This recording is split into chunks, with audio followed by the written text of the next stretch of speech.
राम जी, मैं इस समय 2025 का देख रहा हूँ।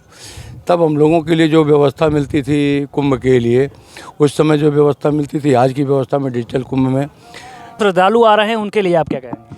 कि परदेश नरेश कलेशन कुंभ। तो आप अपने घर जैसी सुविधा अगर यहाँ पाना चाहते हैं तो उतनी तो नहीं हो सकती है, लेकिन उससे कम भी नहीं हो सकती है ना। तो मिड लाइन पर आपकी अनुकूलता को सरकार ने ध्यान में रखा है। महात्माओं ने जगह जगह भंडारे हो रहे हैं, कोई भी व्यक्ति यहाँ भूखा नहीं सो सकता है, बहुत सारी बातें हैं।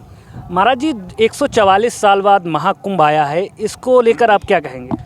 ये 144 और 200 साल बाद या कोई कहे 500 साल बाद, ये तो इन ज्योतिषियों की और इनकी सबकी गणना में एक खुराफात है। हूँ धीरज मिश्रा और आप देख रहे हैं एनबीएम हिंदी। अभी मैं प्रयागराज में हूँ, सेक्टर 24 में। मेरे साथ महाराज जी हैं जो प्रतापगढ़ से आए हुए हैं। पूज्य मानव शरण जी महाराज हैं और मैं इनसे जानूंगा कि प्रयागराज 2025 में जो महाकुंभ लग रहा है, डिजिटल महाकुंभ के बारे में क्या बताते हैं, क्या जानकारी देते हैं। महाराज जी राधे राधे। जय श्री सीताराम। महाराज जी, 2025 के महाकुंभ में आप क्या कहना चाहेंगे? 2025 का महाकुंभ, मैं सन 89 से आ रहा हूँ। 89 का कुंभ भी हमने देखा, 77 का भी देखा है। बचपन था तब हमारा, कक्षा 8 में पढ़ते थे। और राम जी, मैं इस समय 2025 का देख रहा हूँ। तब हम लोगों के लिए जो व्यवस्था मिलती थी कुंभ के लिए, उस समय जो व्यवस्था मिलती थी आज की व्यवस्था में डिजिटल कुंभ में ज़मीन आसमान का अंतर है। हम तो यूँ कहेंगे कि जो सुविधाएं महात्माओं को मिलनी चाहिए वो महात्माओं को सुविधाएं मिल रही हैं, और धर्म का साम्राज्य है, राजा धर्मनिष्ठ है, तो प्रजा धर्म के प्रति अग्रसर हो रही है। जो श्रद्धालु आ रहे हैं उनके लिए आप क्या कहेंगे? उन श्रद्धालुओं को हम ये कहेंगे कि प्रयाग में इस महाकुंभ में सारी सुविधाएं सरकार की तरफ से है।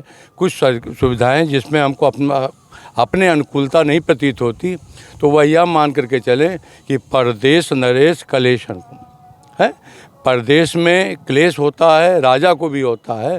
तो आप अपने घर जैसी सुविधा अगर यहाँ पाना चाहते हैं तो उतनी तो नहीं हो सकती है, लेकिन उससे कम भी नहीं हो सकती है ना। तो मिड लाइन पर आपकी अनुकूलता को सरकार ने ध्यान में रखा है।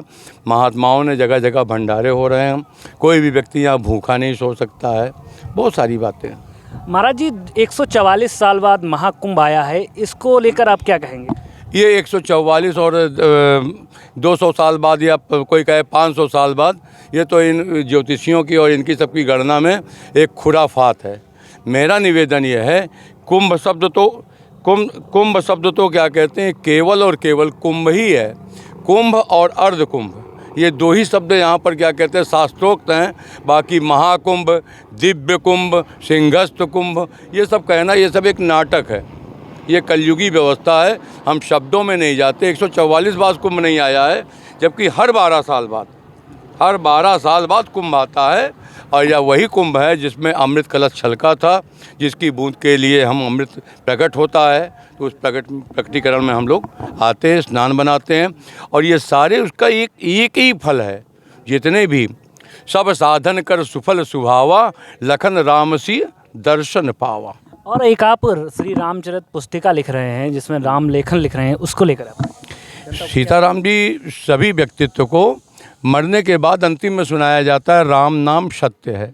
वह राम नाम सत्य है, मजबूरी में वो मुर्दा सुन भी नहीं पाता। पंच प्राण का उप प्राण धनंजय प्राण सुनता है, राम नाम सत्य है। तब वह चलने वाले लोगों से कहता है कि अरे ससुरो, आज तक तो तुमने हमको धोखे में रखा। पत्नी सत्य है, बेटा सत्य है, परिवार सत्य, अब जब मर गए तो हमको बता रहे हो राम नाम सत्य है। कहता है तुम सब धोखेबाज हो। तब उसको वैराग्य होता है और सोचता है अगली बार जन्म लूँगा तो फिर राम नाम बोलूँगा।